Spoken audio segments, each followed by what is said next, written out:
इस महान आदमी का हम पर इतना कर्ज है कि ये वीडियो शेयर करना हम सबका फर्ज है।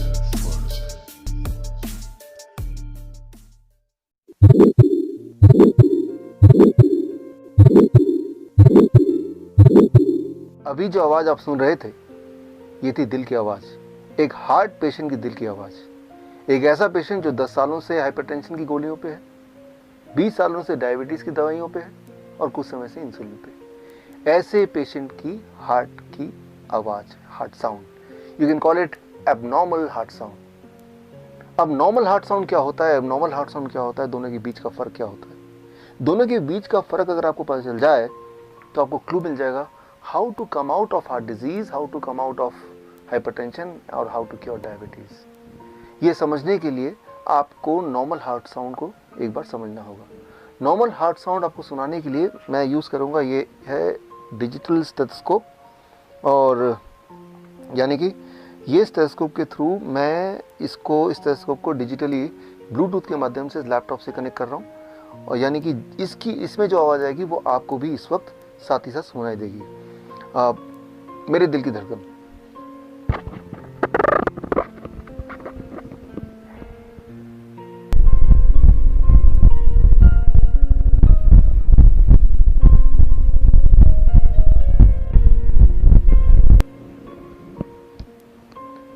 अभी जो आपने आवाज़ सुनी ये है नॉर्मल हार्ट साउंड। वो जो आवाज़ थी वो थी एबनॉर्मल हार्ट साउंड। ये जो नॉर्मल हार्ट साउंड है इसमें आपने ध्यान दिया होगा तो आपने सुना होगा लब डब लब डब लब डब। वो जो हार्ट साउंड था उसमें भी था लब डब लब डब लब डब, लेकिन साथ में एक घिसने की आवाज़, एक रगड़ने की आवाज़। कैसे?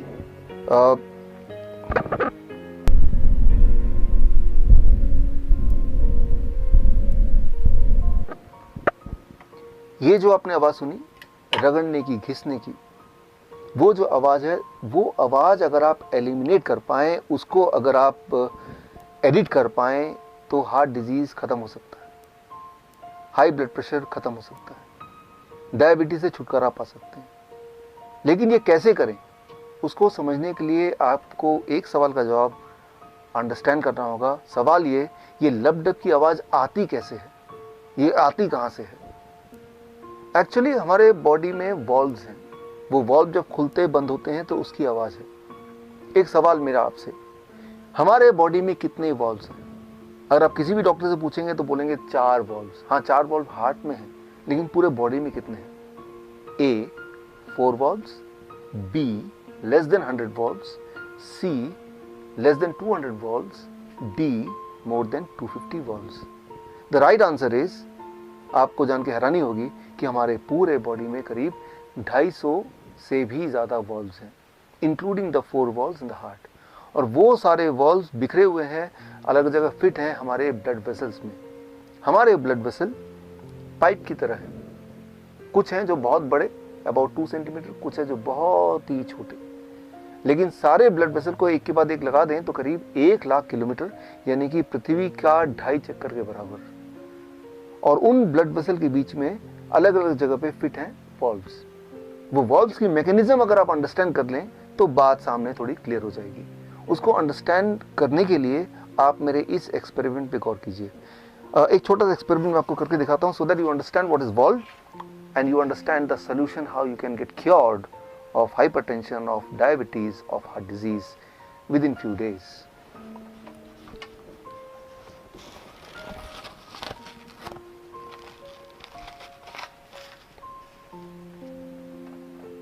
अब एक छोटा सा एक्सपेरिमेंट आपके सामने, to make you understand what are valves and what are their functioning.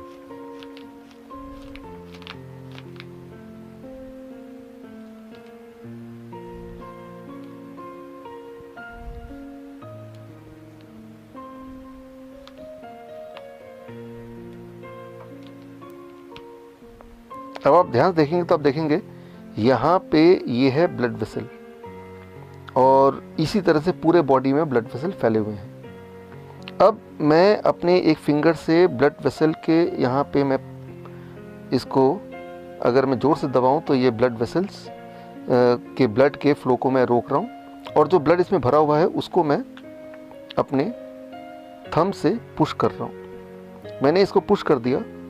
अब पुश करने के बाद अगर मैं थंब हटा लेता हूं तो ये ब्लड वापस नहीं आया। ये ब्लड वापस क्यों नहीं आया? क्योंकि यहाँ पे एक वॉल्व है, वो वॉल्व रोक रहा है ब्लड को वापस आने से। इसका मतलब वो वॉल्व अपना काम ठीक से कर रहा है। सो अब मैंने यहाँ से ये हटा दिया। अब धीरे धीरे ब्लड यहाँ से दोबारा, आप देखेंगे दोबारा से ये फ्लो होने लगा। This is called a normal functioning of valve. लेकिन कुछ पेशेंट्स में, कुछ केसेस में वॉल्व अपना काम ठीक से नहीं करती, यानी कि वॉल्व ब्लड को अपोजिट डायरेक्शन में फ्लो करने से रोक नहीं पाती ठीक से, जिसे कहते हैं वॉल्व रीगर्जिटेशन। और ऐसे में आती है सारी परेशानियां। इसको ज़रा समझें। हमारा जो ब्लड वेसल है उसमें ब्लड फ्लो होता है, जिसके माध्यम से ऑक्सीजन फ्लो होता है, जिसमें शुगर फ्लो होता है, कोलेस्ट्रॉल फ्लो होता है, कैल्शियम फ्लो होता है, मिनरल्स एंड विटामिन फ्लो होते हैं, वेस्ट मटेरियल फ्लो होते हैं, इम्यूनिटी फ्लो होती है, पूरे हमारे बॉडी का ट्रांसपोर्टेशन सिस्टम। और कुछ लोगों के केस में उस ट्रांसपोर्टेशन सिस्टम में, यानी कि ब्लड वेसल में, कहीं कहीं गड्ढे होने लगते हैं, और जिसकी वजह से शुगर का फ्लो ब्लड में ठीक से नहीं हो पाता, शुगर ब्लड में ही ठहरा रहता है। और तब अगर वो ब्लड आप लेते हैं, ग्लूकोमीटर में डालते हैं, तो हाई ब्लड शुगर दिखाता है। या फिर कुछ केसेस में वो गड्ढों में कोलेस्ट्रॉल जम जाते हैं, कैल्शियम जम जाता है, जो ब्लॉकेज बन जाता है। और ब्लॉकेज बनने से ये जो ब्लड वेसल की जो डायमीटर है वो थोड़ा कम हो जाता है। Less diameter means more pressure, high blood pressure. और आप हाई ब्लड प्रेशर की दवाइयाँ लेते हैं, वो दवाइयाँ इन गड्ढों को ठीक नहीं करता, उन ब्लॉकेज को नहीं छेड़ता। वो दवाइयाँ क्या करती हैं, आपकी हार्ट को कमज़ोर कर देता है ताकि प्रेशर कम हो ब्लड का। यानी कि वो एक प्रॉब्लम और जोड़ देता है। वो ब्लॉकेज को तो ठीक करता ही नहीं है, ऊपर से आपकी हार्ट को कमज़ोर कर देता है। सिमिलरली ब्लड शुगर की जो दवाइयाँ आप लेते हैं, वो क्या करता है, शुगर को ब्लड से निकाल के कहीं और छुपा देता है, हार्ट में छुपा देता है, किडनी में डाल देता है, आंखों के पीछे छुपा देता है। और जहाँ भी वो छुपाता है वो वाला ऑर्गन धीरे धीरे सड़ने लगता है। इसीलिए वो पेशेंट जो हाई ब्लड शुगर के पेशेंट है, जो डायबिटीज़ की गोलियाँ कई कई साल तक लेते हैं, वो अंधे हो जाते हैं, उनका हार्ट काम करना बंद कर देता है, उनका किडनी फेल होने लगता है, उनके एम्पुटेशन होना मजबूरी हो जाती है, क्योंकि वो पार्ट सड़ जाता है, सड़ने लगता है। यूँ मानो कि आपका घर है और आप झाड़ू लगा रहे हैं, और जो कचरा है वो डस्टबिन में ना डाल के, उसको बाहर ना फेंक के, आपने उसको बेड के नीचे छुपा दिया, आपने उसको अलमीरा के अंदर छुपा दिया। कुछ समय के लिए वो घर बिल्कुल साफ सुथरा लगेगा, लेकिन उसके बाद बदबू आने लगेगी, सड़न आने लगेगी। आप ऐसे घर में रह नहीं पाएंगे। आपका बॉडी भी एक घर है। ये जो ब्लड वेसल है, ये ट्रांसपोर्टेशन सिस्टम है।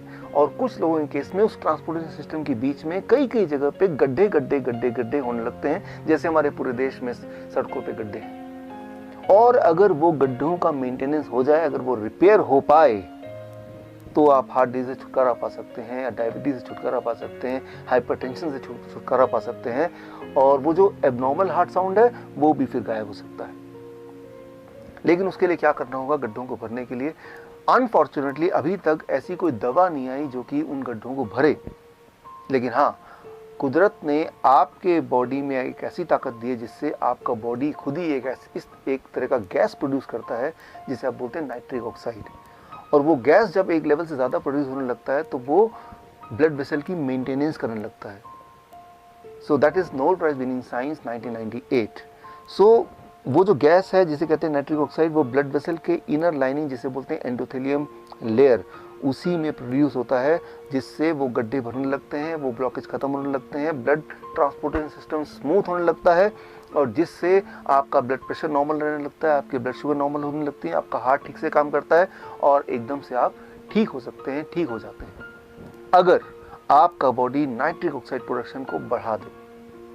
अब सवाल यह है कि हम क्या करें कि हमारी बॉडी का नाइट्रिक ऑक्साइड प्रोडक्शन बढ़ जाए। उसके लिए I have to refer the China study, the biggest ever study of human nutrition disease. Human nutrition disease के बीच का जो कनेक्शन है, उसका सबसे बड़ा जो स्टडी है, जिसे बोलते हैं चाइना स्टडी, जो 2005 में रिलीज हुई थी। उस स्टडी के अनुसार कोई भी इंसान अगर whole plant food in its natural state में अगर खाने लगे, तो कुछ एक दिनों में ये जो लाइफस्टाइल डिजीज है उससे वो आज़ादी पा सकता है। लेकिन इसको मैं आपको समझाता हूँ 3 सिंपल स्टेप में। How to implement the China study recommendation in your life in 3 step, so that you can be free of lifestyle disease including hypertension, including diabetes, including heart disease within few days.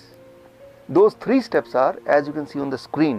Step 1, 12 बजे तक जो भी कुछ आप खाएं वो हो सिर्फ और सिर्फ फल, फ्रूट्स एंड फ्रूट्स।